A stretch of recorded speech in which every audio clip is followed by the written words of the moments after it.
Hey, welcome back to Tactics Talk with Guido. Thanks for tuning in. On this episode, we are going to talk about low-tier mistakes and learning the wrong lessons. This one's aimed primarily at you beginners to intermediate players. As you're moving through your World of Tanks career and you start to learn how to play the game, there are often times where we get a little bit derailed and we start to learn the wrong lessons. We get a success based on doing something in the game that works out okay or works out a couple times, and we get fixated on that as being a great thing to do every time. We've got Nitedog here. He is driving his Stug.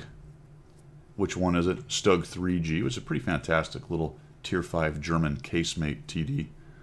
Pretty zippy little tank. It's got a lot of pen. Fires pretty quickly. Decent stealthiness. It's actually quite a good Tier 5. There's a lot of versions of the Stug out there. This is one of the best ones. He's got food. He's running Binox, which ends up helping him. I usually run around with a camo net, but this is not a bad setup either.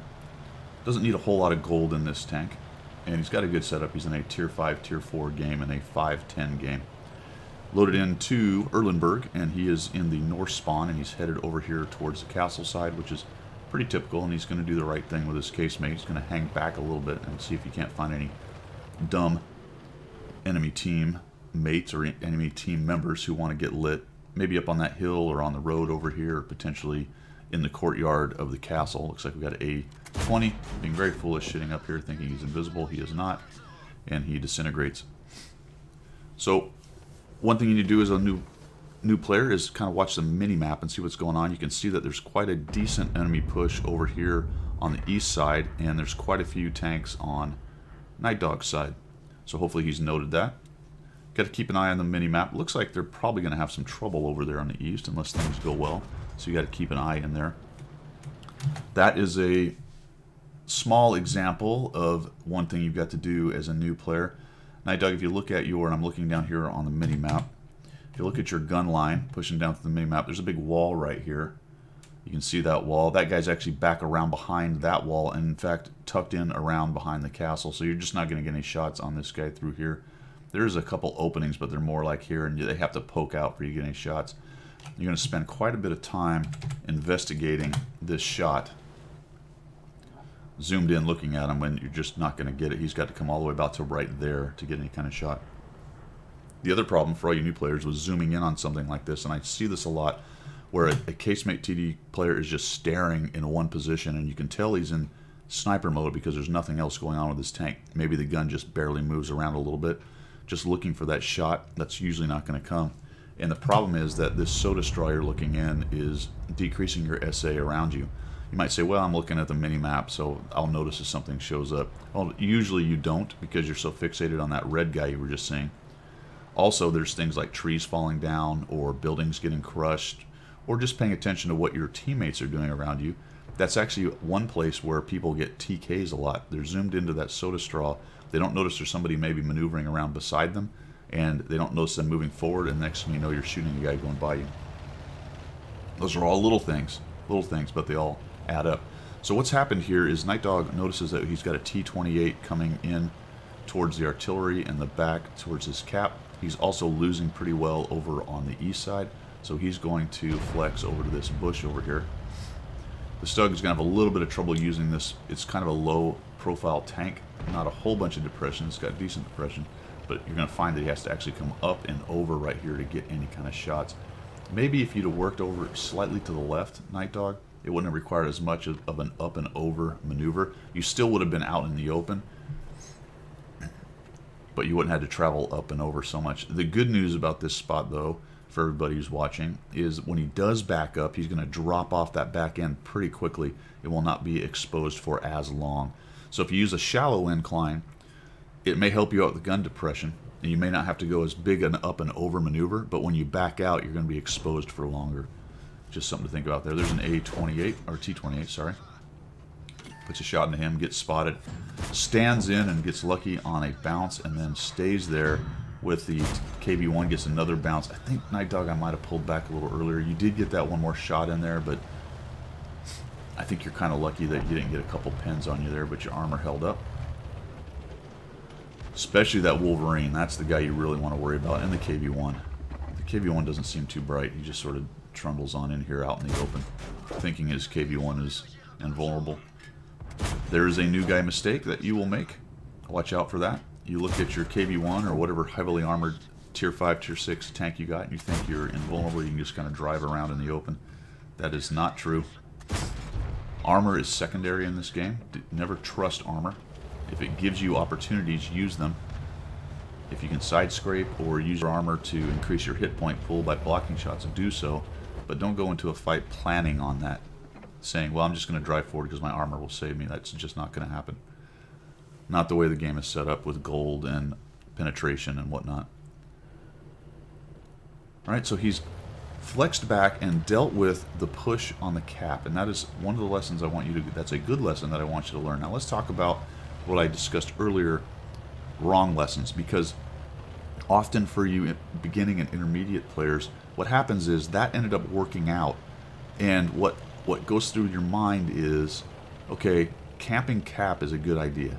I should just sit around cap in my casemate, and I'll just shoot the guys who come to cap. I can stay hidden, and that's a great move for my tank. Well, it's not. I'm here to tell you. What Nitedog, isn't called Mad Dog. He's not Mad Dog, he's Nitedog. What he's done is he went forward to support over at the castle. He saw that that was being won, taken care of. There was a problem back at cap. The other flank had collapsed. He went back, and by the way, that's good for any tank. We'll talk about a little bit more about that in just a moment. He went back, cleaned up the push, and now he repositioned. Not too far from cap, but based on what's going on in the game right now, all his buddies are back here in this corner. He might as well set up a defense. He went and found another place to get shots. Okay, that's the key. Went and found another place to get shots. He's not camping cap without a purpose. He went back with a purpose, and now he's there with a purpose.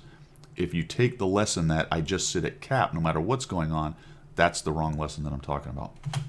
So the Type 95 moves in here, and I think Nitedog, actually that building, I want to say, is actually destructible. I think if you just shot that down, you might actually got a shot on that guy. Let me see what happens here. I think the building just got knocked down. Yes, so the building got knocked down by the arty, and you actually have a shot right there. Yep, and there he goes.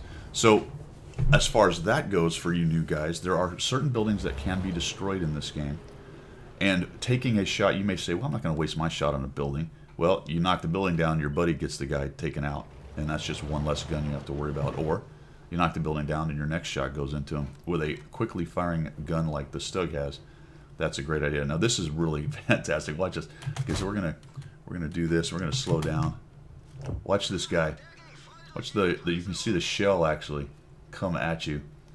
Nitedog's watching this. The guy's taking aim. Nitedog's trying to get a shot, and he's gonna shoot. And here it comes. Oh, he put one into him. He's gonna take a shot back. Didn't quite kill him. The M4 is gonna fire. Look at the shell come at us. That's fantastic. Right at us. No, don't hit me. Alright. Down goes that guy.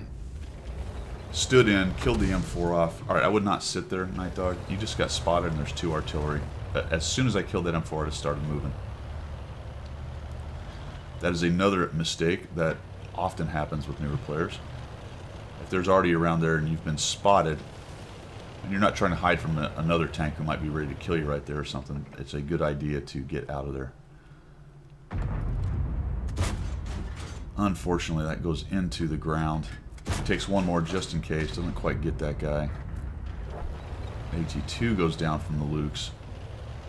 And again, he's looking for shots. He's continuing to move around a little bit. There's a Matilda up there. Now, the Matilda's trouble, especially if he's flinging gold. The thing fires so fast. He doesn't do much damage, but he's about 3 or 4 shots from taking Nitedog out. He's got decent armor, but probably not nearly enough to deal with the Stug penetration. That little tank that was up on the hill is dead, so we don't have to worry about him. He's going to come up here and start working on these guys. The Lukes is there. Lukes makes a mistake, comes down low, tries to get away, thinking, oh darn, oh darn. He goes down. And here comes the Matilda. And again, I don't think I would have stayed here, Nitedog. You're really asking for artillery to hit you. Matilda's sitting there thinking about what am I going to do. Artillery's got him, so he's been forced. His hand's forced. He's coming on in here. For whatever reason, he's not shooting. He misses that shot, and then Nitedog kills him. So I've mentioned artillery a couple times. There were a couple times in there where I would have moved. So for you new guys, be careful about that. And I'm going to show you a prime example of why you don't sit there. And also in this situation where I would have gone forward because I have more speed going forward, at a cut right, dove down into that lower area, or maybe even gone along the edge, the ridge here, to make the artillery shots harder. Because what happens is you were spotted for a while, Matilda came out, you shot, and now you're backing up. And this is so easy to predict for artillery. Even though you're cutting a little bit, you're just not moving that far. And he's just zooming in, waiting to take a shot. You're probably dark by now, but he knows you're near there, and he ends up laying one in on you there. So again, for you new guys, Nitedog, in that situation, just barrel forward. There was no other tanks up there that you were going to drive into, and the natural inclination for everybody is once they shoot is to back up, but that's not always the best move. So the lesson I don't want you to learn there is, you know, I just sit there and shoot. Because I see that quite a bit. Alright, another lesson for you guys at Nitedog. Fix your driver, man. What are you doing? You'll notice that his tank is quite sluggish, and the last thing you need right now against two artilleries is a sluggish tank. I'd have stopped right there and looked for that shot, Nitedog. He can't see you. You missed that shot. Could have had a shot there. And they're running on. It looks like they're pushing towards your cap. You got to kind of assess what's going on here. It looks like they both want to go that direction. And I think you had multiple shots as you moved along here. I checked it on the first time I looked at the replay, and there's a couple times where you're getting highlights on those guys as they cross through the buildings. With the accuracy and the reload on that gun, I think you probably could have sniped a couple of them and fixed your driver. The good news is that you're getting some artillery spotting damage on these guys as they attempt to run towards the cap. So what the Reds look like they're trying to do, and at least they're trying to do something instead of sit back, but it looks like they're trying to push towards the cap, jump on there and see if they can cap it out. That is just not going to happen, not with a Stug that can still move around in light and two artillery on the enemy team. Even with the little splash at this tier, there's just really not a building over here you can hide enough behind and not get splashed or get taken out by Nitedog coming in. It probably would have been better off, just as a quick discussion on this map, to get up in here somewhere or work this flat or up on this hill. And one of them, once somebody gets down here, to kind of watch this cap down here and see if you can't catch the greens doing that. Or sit back up on this hill and wait for them to try to get on your cap. One of those two things. But I like the aggression. I do appreciate that. Fix your driver. There's the Su-5. The other one died to the Arty. Oh, it's very painful with a dead driver. I can't get up and over. He's going for it. He gets tracked. Yeah, I don't want to go that way. I'd have just come around the corner with him tracked and blasted him. This is a great place right here. You can use auto aim in a TD like this. If you just do that right there where you've highlighted him and then right click, you're auto aimed so that now you just have to drive around, and when your gun comes online you can go ahead and fire. My dog does it manual. It ends up working out, puts it on him. Boom, there he goes. And game over. So 6 kills, 1,885. Dead driver, 820 spotting. The thing about the dead driver is that he's not getting any experience. That's the other reason why I fix guys like that. So I believe he misses out on the experience on that one. I could be wrong. I have to look that one up. But I think if they're dead when you go out of game, then those guys don't get any experience. Alright guys, which is one of the things why drowning is so stupid. You don't get any experience out of drowning. You're just being an idiot. Drowning on purpose, let's put it that way. Nice game there, Nitedog. Definitely some good low-tier, low-level, and casemate lessons learned right there. And just caution you on taking away the wrong lesson from the way you play. And I'm featuring this one because it's so prevalent in newer, bad, generally, not to be mean, but bad players of any number of battles who like casemate TDs. They tend to get into this rut where all they ever do is get somewhere near the cap and just camp without a good reason, right? Without a good reason. Now, Nitedog didn't get too far away from the cap, but you'll notice that he was active at the right times and he was reacting to the battle, not just camping for camping's sake. All right, guys, hope you like what you saw. Hope you learned a little something. If you did, make sure you subscribe to the channel. And as always, we will see you.